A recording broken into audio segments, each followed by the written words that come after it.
যে এলাকার মানুষের সকলের যে কাজটি করলে উন্নয়ন হবে, ভালো হবে। এই সরকারের মাননীয় প্রধানমন্ত্রী জনাব তারেক রহমান আজকে বাংলাদেশে উন্নয়নের জন্য তিনি কাজ করছেন। তিনি যেই কাজটি করলে এলাকার মানুষের উন্নয়ন হবে, এলাকার মানুষের দাবি বাস্তবায়িত হবে দীর্ঘদিনে, সেই কাজগুলি করার জন্য তিনি দিনরাত পরিশ্রম করে চলছেন। সেই ওনার একজন যোগ্য প্রতিনিধি, আপনারা জানেন, আপনাদের এই এলাকার গর্বিত একজন সন্তান। আমরা বলি যে এই এলাকার উর্বর পল্লীর গর্বিত সন্তান আপনাদের deputy speaker barrister Kaiser Kamal সাহেব। তিনি ইতিমধ্যে এই এলাকার জন্য 5টি ব্রিজের অনুমোদন করে এনেছেন, যেটি এলাকার উন্নয়নের জন্য ব্যাপক ভূমিকা পালন করবে। তা উনি কিন্তু এই কাজটি করে ক্ষান্ত হননি, সাথে সাথে তিনি আবার এই এলাকার রেলের যাতে উন্নয়ন করা যায় সেই ব্যাপারেও উনি উদ্যোগী গ্রহণ করেছেন।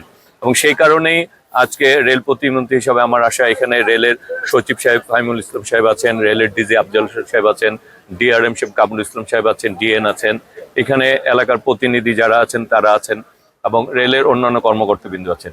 আজকে এনে ওনার দাবি হচ্ছে যে এই জারিয়া স্টেশনটিকে প্রতিষ্ঠিত মাধ্যমে এই স্টেশনটিকে আবারও দীর্ঘ করে এটাকে দুর্গাপুর পর্যন্ত এটি যদি বাস্তবায়ন করা যায় এবং এই এলাকায় আন্তনগর ট্রেন যদি বাস্তবায়ন করা যায়, এবং সেই ব্যাপারে উনি দাবি জানিয়েছেন, দাবি জানিয়ে ক্ষান্ত হননি, সেটি বাস্তবায়নের জন্য কাজ করে চলছেন।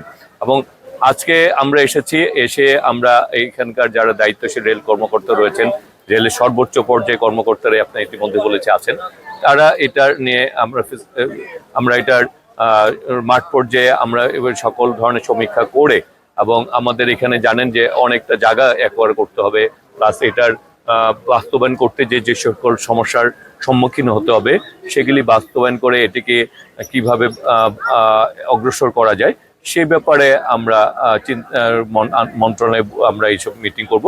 তবে আজকে আমরা সরজমিনে সবকিছু দেখে গেলাম, সেটাই আমাদের আপনাদের এই এলাকার ব্যারিস্টার কায়সার কামাল, আমাদের মাননীয় ডেপুটি স্পিকার, ওনার নেতৃত্বে আমরা দেখে গেলাম যে এলাকার মানুষের সকলের যে কাজটি করলে উন্নয়ন হবে, ভালো হবে।